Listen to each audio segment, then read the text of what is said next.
kabarnya? Semoga walaupun keadaan pandemi COVID-19 kita tetap dalam keadaan sehat walafiat. Puji syukur ya kehadirat Allah Subhanahu wa Ta'ala yang masih memberikan kita kesempatan berkenikmat teknologi sehingga kita dapat tetap melaksanakan pembelajaran walaupun via online seperti ini. Baik teman-teman, pada kesempatan kali ini kita akan belajar tentang ruang lingkup biologi. Teman-teman, sebelum kita belajar tentang ruang lingkup biologi, kita akan mempelajari dulu menyampaikan tentang tujuan dari pembelajaran kali ini. Tujuan pembelajaran kali ini adalah yang pertama, kita dapat memahami tentang hakikat ilmu biologi, kemudian mampu memaparkan tentang ciri ilmu biologi, menjelaskan peranan ilmu biologi dalam kehidupan. Kemudian teman-teman, dalam materi kali ini kita akan membahas beberapa hal. Yang pertama, kita akan membahas tentang apa itu biologi. Kemudian yang kedua, kita akan membahas tentang ciri-ciri biologi. Yang ketiga, kita akan membahas tentang objek kajian biologi. Yang keempat, kita akan membahas tentang cabang ilmu biologi. Dan yang terakhir, kita akan belajar tentang manfaat dari ilmu biologi. Nah, kita langsung ke bahasan yang pertama. Bahasan yang pertama adalah tentang apa itu biologi. Nah, teman-teman tentu tidak asing dengan kata biologi ya. Nah, biologi sendiri merupakan berasal dari bahasa Latin, yakni kata bios yang artinya hidup dan kata logos yang artinya ilmu. Sehingga dapat kita simpulkan bahwa biologi merupakan ilmu yang mempelajari tentang makhluk hidup dan segala sesuatu yang menyertainya. Nah, kemudian kita akan membahas tentang ciri-ciri dari ilmu biologi. Nah, ciri-ciri dari ilmu biologi yang pertama, objek kajian dari ilmu biologi merupakan objek kajian konkret, artinya dapat kita lihat secara langsung dan itu berupa objek kajian yang nyata, seperti tumbuhan yang dapat kita lihat secara langsung ya. Kemudian ada hewan. Nah, kemudian yang kedua itu disusun berdasarkan langkah sistematis.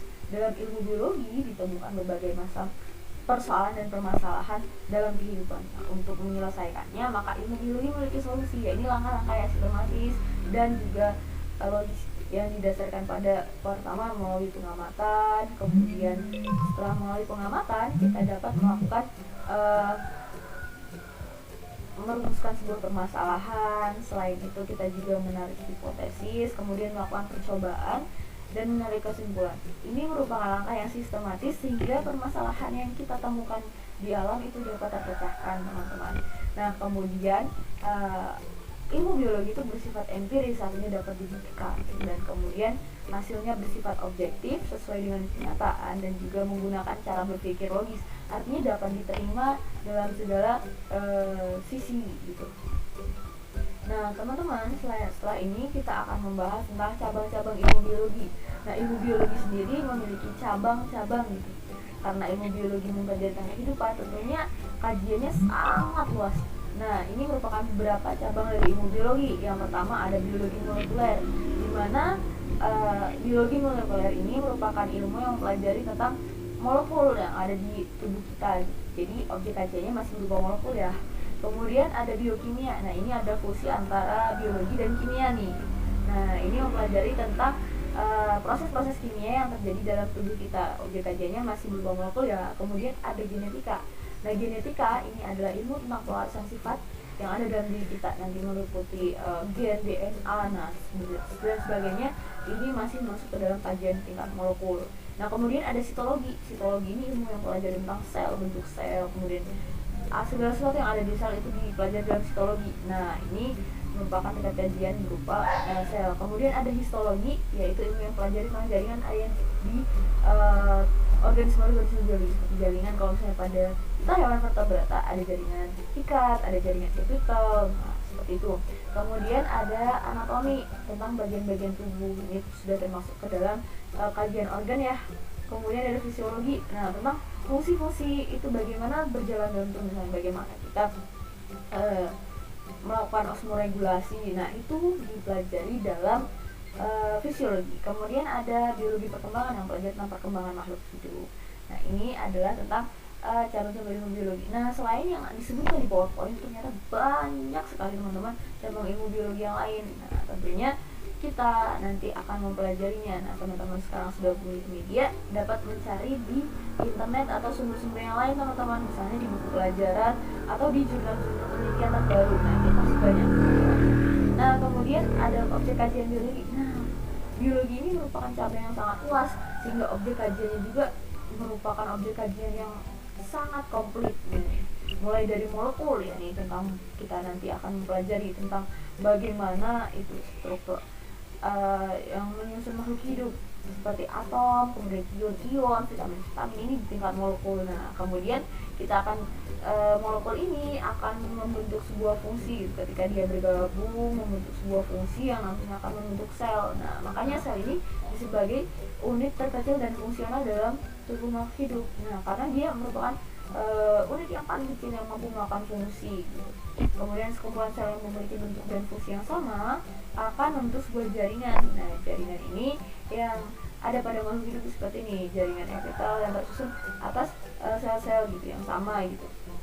Kemudian ada jaringan ini akan membentuk sebuah kumpulan jaringan yang memiliki fungsi gitu, sama nanti akan membentuk sebuah organ. Nah, nanti organ-organ ini akan membentuk sebuah sistem organ seperti sistem pencernaan, sistem ekkresi yang terjadi di beberapa organ seperti mulut, kerongkongan gitu. Nah, setelah itu sistem organ ini akan berkumpul gitu. Kumpulan dari sistem organ akan membentuk sebuah individu yang kompleks seperti kita yang terkumpul dari beberapa sistem organ gitu. Kemudian individu ini akan berkumpul membentuk sebuah populasi, dan beberapa populasi akan membentuk sebuah komunitas di alam yang nantinya komunitas ini sudah berjumlah besar akan membentuk sebuah ekosistem. Nah, ekosistem yang sangat luas, misalnya dalam sebuah daerah tertentu, misalnya daerah Asia gitu, akan sebuah bioma ini di daerah benua tertentu gitu. Kemudian bioma ini, sekumpulan bioma-bioma yang ada dalam alam semesta akan membentuk sebuah biosfer. Ini cakupan segala sesuatu yang mempelajari makhluk hidup yang ada di alam jagat raya ini. Kajian biologi tentunya sangat luas ya teman-teman, masya Allah sekali gitu. Kemudian setelah kita mempelajari biologi, apa sih manfaatnya? Biologi karena mempelajari tentang kehidupan memiliki banyak sekali manfaat. Nah, salah satunya di bidang pertanian, kesehatan, kemudian di bidang industri, dan di bidang Nah, di bidang pertanian misalnya kita dapat menemukan teknik pembudidayaan jaringan. Di situ kita dapat menemukan suatu teknik membudidayakan tanaman dengan cepat dan juga dengan produk yang unggul. Kemudian di bidang kesehatan itu adanya teknik bayi tabung gitu. Kemudian transplantasi organ gitu. Akibat dari mempelajari ilmu biologi, sungguh luar biasa gitu kan.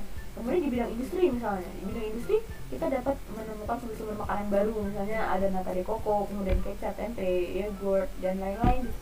Nah, kemudian di bidang energi kita dapat menemukan sumber-sumber energi alternatif seperti biodiesel gitu kan.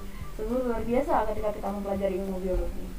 Nah, quotes-nya, harapannya gitu, setelah teman-teman belajar ilmu biologi itu menambah keimanan kita kepada Tuhan Yang Maha Esa, karena telah menciptakan alam semesta yang begitu luasnya dengan begitu manfaatnya, dan kita belajar biologi untuk memberikan manfaat kepada alam semesta. Oke, terima kasih. Mungkin itu teman-teman presentasi kita pada kali ini. Jangan lupa untuk penugasannya, teman-teman bisa mencari tentang cabang-cabang ilmu biologi dan juga contoh manfaat ilmu biologi dalam kehidupan sehari-hari. Nanti untuk penugasannya bisa dikumpul melalui diskusi bersama teman-teman yang lain, sehingga teman-teman bisa mengupgrade nih pengetahuan dari teman-teman sendiri.